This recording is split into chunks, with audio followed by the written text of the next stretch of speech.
মোহাম্মদপুরবাসী অত্যন্ত গর্বিত এবং আজকে লালমাটিয়ার মাটিতে যে বিরল ঘটনার সাক্ষী হয়েছি, আমি মোহাম্মদপুরবাসী হিসেবে অত্যন্ত আনন্দিত এবং আমি নিজেকে নিয়ে গর্ববোধ করি। আজকে আমাদের লালমাটিয়ার একজন সাধারণ নাগরিক যে ময়লার কাজ করেন, এক বাসিন্দা ভুলবশত আনুমানিক ৩৫ থেকে ৪০ বড়ি স্বর্ণালংকার ময়লার বাক্সের মধ্যে ফেলে দিছে।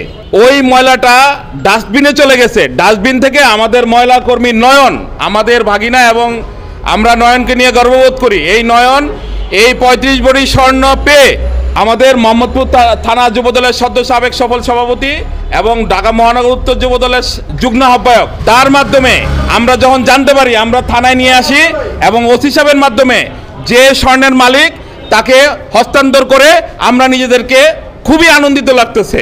আমি মোহাম্মদপুর থানা যুবদলের সাবেক ১ নম্বর মেম্বার শফিউল্লাহ সরকার লিডার।